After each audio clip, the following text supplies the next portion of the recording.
right, it's time for another short video update, and I think this one might be a little longer than normal.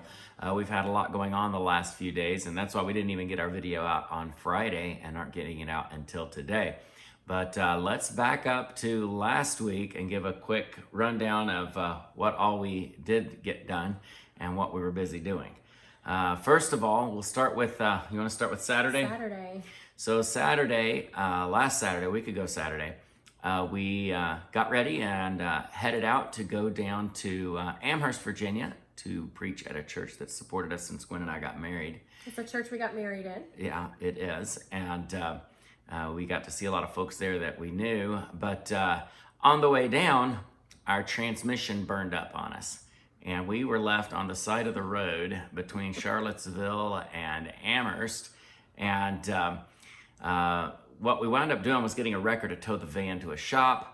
And then Brother Snotty, the pastor of the church, came and met us with a church van on the side of the road and picked us up and got us on in. And so Sunday morning, I preached streaming into Pakistan and into Thailand at 6 o'clock in the morning. And then after that, we were there at Bethel and showed our slides, sang, and gave everybody an update, preached, had a really good time. And then we went over to Pastor Snotty's house and had some great chili. Yes, it was. It was very, very delicious. Yeah, we had a good time visiting there. Then, well, while we were there, one of the men in the church brought over his right. minivan for us to borrow to go to our meetings Sunday night. So we wouldn't be driving a church van all over Virginia.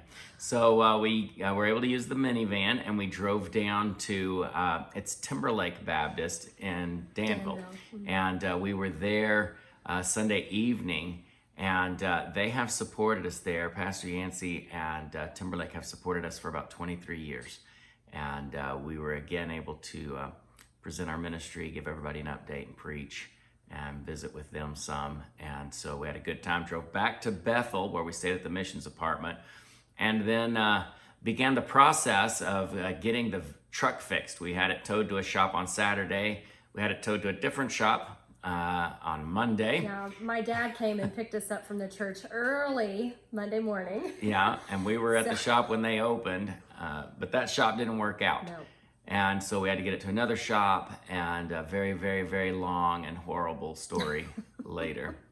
The van was ready Wednesday night, and actually I came screeching into church about 10 or 15 minutes late, and there at my mother and father-in-law's church. So we got the van ready Wednesday night. So Cynthia got out of college for her Christmas break Thursday morning at 9 in Knoxville, and we were in Madison. So at 2 a.m. We headed out. Yeah. Actually, Gwen packed all night long. She came to bed at 12:45 and set her alarm for 1 a.m. And so she slept 15 minutes, and I got at least an hour. And so we left at 2 a.m. We took turns driving, got to Knoxville, picked Cynthia up. Yes. She did fantastic in school, really good grades, and just doing really well. She had a great first semester, and she's looking forward to going back. Yeah, and so we traveled back most of the way with Clay, one of her friends from college, and he took turns giving my boys and Cynthia a ride in his car. And we made it all the way back to Little Rock on Thursday. So we went from Madison to Little Rock, Arkansas, outskirts of Little Rock. And then Clay headed on. He wound up driving until 12:30 when he got home back to Texas. So we weren't going to try to do all of that. So we got up again the next morning and came on into Texas. Had to get a tarp because we ended up putting some luggage on the roof and saw it was going to rain, and it did. It poured down rain for part of our trip. Yeah. That's one thing I've learned is that if you're going to put something in the back of a truck or if you're going to put it on a roof of something, go ahead and tarp it down. Right when you put it up there, just tarp it down, and then you don't even have to worry about it. And sure enough, it poured down rain. It was a beautiful sunny day when we left. Well, we got on into Texas Friday and then packed, and Saturday headed out to Oklahoma. And I was near Oklahoma City at a supporting church, again, that supported us for over 20 years. Stayed in their missions apartment. Yes. And Sunday morning, woke up to some beautiful snow. Mm-hmm. Well, I thought it was beautiful. Beauty is in the eyes of the beholder. And I got to drive on the snow and ice and took Gwen to Yes. McDonald's to get her some coffee. Yes, he did. And but it was beautiful, and we did enjoy our time there. And again, we were able to present our ministry, give an update, and preach. We were there Sunday morning and Sunday night, and then Monday made our way back here. I got a lot of stuff going on here in Texas, and we're getting things ready for next week. Yes, we just seems like we've been a couple of weeks of unpacking and laundry and packing, and so I'm in the process of unpacking and laundry to pack for the end of the week. Because of COVID, a lot of churches are just doing things differently, and we're just doing the best we can, just like everybody else. And we're making appointments with the understanding that churches may not be able to have us. You know, things may change.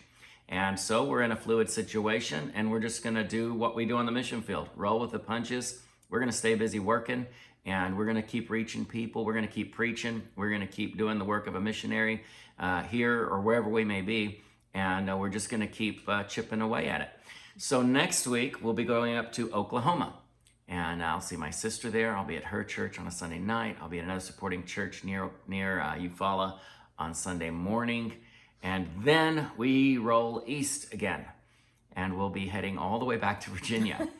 And I know it seems crazy just to come to Texas for 4 or 5 appointments, but I have other things that are going on here that I needed to be here for.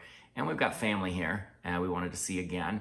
And it was either that or just stay parked in one place. And we'd just rather stay busy doing things. And one of the men at our home church has graciously loaned us his GMC Yukon that I burned up the transmission in. And by the way, about that, a couple of years ago, a supporter sent me $7,000 and said, put this aside for emergencies. And I did. And we burned through that over about 1.5 years with emergencies.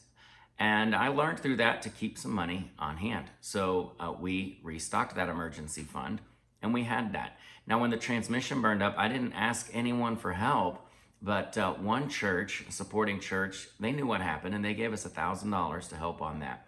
And the rest of it is just a part of maintenance. You know, trucks break down, and you better have some money set aside. We're not going to call you every time we hit a speed bump in the road and say we need something. If we're asking for money, it's either a project that we're doing or a genuine emergency that we could not have foreseen. And so you're responsible with your funds, and we try to be responsible with ours as well. So having said that, we did receive $1,000, and the transmission is paid for. The owner of the truck offered to pay for the transmission, but he loaned me the truck for 6 weeks, and I've had it since February. There's no way I'm letting him pay for the transmission, and I burned it up, and so we paid for it. And he's got a rebuilt transmission with a 3-year warranty, and so I want to take him his truck in better shape than it was when I took it away from him. And he's just been gracious to let us keep using it.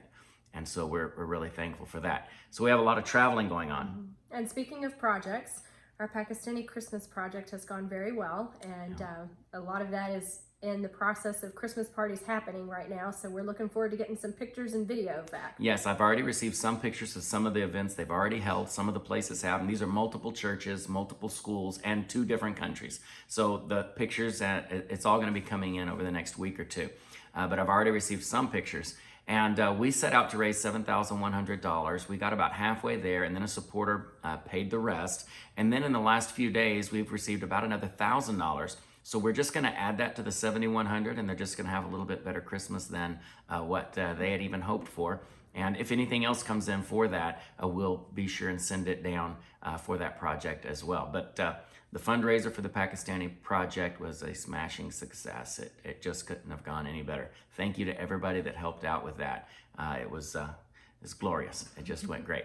So what else do we have? Well, we have a little bit of light at the end of the tunnel, possibly in Thailand. They've I'm announced so that happy. they are going to open up to the world, is how it was in the headline of the news. So Yeah. they are saying that they're going to give tourist visas for 30 days, but there's still a string of things attached to it. So we're just going to see how that goes. Yes, but it is exactly that. It's light at the end of the tunnel, and we see that there is going to be a way. And we don't want to go there as tourists because we can't stay there for very long. There is a special 90-day tourist visa we can purchase ahead of time, and we can renew it twice, which would allow us to be in the country for 270 days. At the end of that time, we would have to leave the country, and they don't have to give us that visa again the second time. it would just be a judgment call on their part. So what may wind up happening is we may wind up going to Thailand and staying for 9 months, and then having to leave the country and then come back in the second time as volunteers or as missionaries or as students, or there's a lot of visas you can get. And if they'll just drag their feet another 2 years, when I'm 50, I can get a retirement visa. And so we're going back, and we're going to get there one way or another, but there's light at the end of the tunnel, so we're really excited about that. Yep. We're excited about Christmas. It's coming up. Christmas is coming, and we're excited about that. And I think that's about it for this week. Long video. Told you it was going to be long. It is. Thank you all for supporting us and for praying for us. And until next week, God bless you.